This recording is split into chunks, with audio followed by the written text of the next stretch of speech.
L'intelligence artificielle, on en entend parler absolument partout.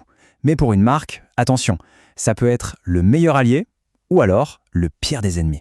C'est un peu ça le sujet du jour. On va explorer cette ligne de crête hyper fine entre une irréputation solide comme du roc et la catastrophe totale. Alors la question au cœur de tout ça, elle est simple. Pour une marque, l'IA, c'est quoi au juste? Un ange gardien qui veille sur nous ou une véritable bombe à retardement? C'est exactement ça qu'on va essayer de décortiquer.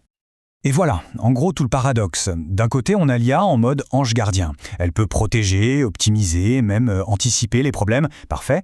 Mais de l'autre, oula, la même technologie peut devenir une vraie force de destruction. Elle peut abîmer, carrément détruire et surtout amplifier le moindre petit souci pour en faire une crise monumentale. Allez, commençons par le bon côté des choses, le côté ange gardien. Parce que oui, quand c'est bien fait, l'IA, c'est bien plus qu'un simple bouclier, hein. C'est un vrai moteur pour la réputation. Voyons un peu comment, concrètement, elle peut devenir cet allié si précieux. Et des histoires qui finissent bien, il y en a. Des entreprises qui, en utilisant l'IA de manière vraiment stratégique, ont fait des merveilles. Non seulement elles ont réussi à éteindre des incendies avant même la première étincelle, mais en plus, elles en ont profité pour solidifier la confiance avec leurs clients. Pas mal, non ? Ok, mais concrètement, comment ça se passe? Bon, d'abord, imaginez une veille non-stop, 24 heures sur 24, 7 jours sur 7. L'IA scanne tout. Ensuite, étape 2, l'analyse des sentiments. Là, c'est fascinant. L'IA ne se contente pas de lire, elle ressent l'ambiance, positif, négatif, sarcastique. Et enfin, la cerise sur le gâteau, la réponse. Instantanée, adaptée, une vitesse qu'aucun humain, soyons honnêtes, ne pourrait jamais atteindre.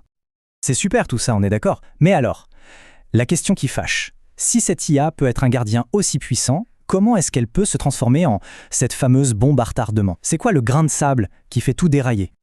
Et voilà, on y est, le côté obscur, parce qu'il faut en parler. Cette même technologie, celle qui devait tout protéger, peut devenir l'arme du crime, en quelque sorte. C'est le scénario cauchemar, l'outil qui se retourne contre celui qui l'a créé. Et là, les dégâts, ils peuvent être vraiment, vraiment énormes. Et oui, malheureusement, pour chaque belle histoire, il y a aussi celle qui se plante. Mais royalement. L'histoire du web est pavée de ces entreprises qui pensaient tenir le truc du siècle et qui ont vu leur réputation partir en fumée en quelques heures. Tout ça à cause d'une IA devenue complètement folle. Alors, c'est quoi ces dérapages? Eh bien, il y a le grand classique, l'IA qui ne pige pas le sarcasme et qui répond au premier degré, créant une situation lunaire. Ou pire, en pleine crise, elle envoie un message promotionnel. Gênant. Et le pompon, c'est quand, en voulant trop bien faire, elle répond à une petite critique et la transforme en bad buzz national. L'effet Streisand version robot. Terrible. Ok, mais comment peut-on avoir des résultats aussi radicalement opposés avec le même outil? La réponse, en fait, elle est toute simple. Elle tient en 3 mots. La différence entre le succès et le fiasco, c'est quand l'IA est tout simplement si mal paramétrée.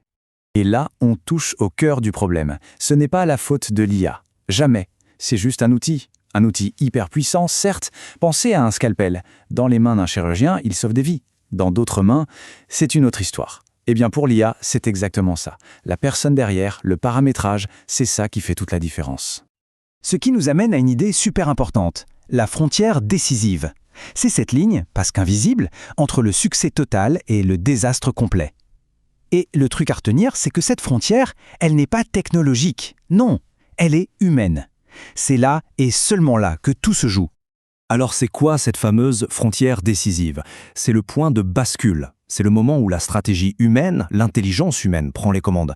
La qualité du paramétrage, la clarté des objectifs qu'on lui donne, la supervision. Tout ça, c'est ce qui va décider si l'IA sera un allié de choc ou un vrai handicap. C'est le moment de vérité, ni plus, ni moins. Finalement, il faut retenir une chose, une seule chose, mais elle est capitale. La machine, ce n'est qu'un outil. Point. Un outil surpuissant, d'accord, mais ça reste un outil. On ne va pas accuser le marteau si on a planté le clou de travers, pas vrai? Eh bien là, c'est pareil. Le résultat, bon ou mauvais, dépend toujours de la personne qui tient les commandes. Et pour finir, je vous laisse avec cette question.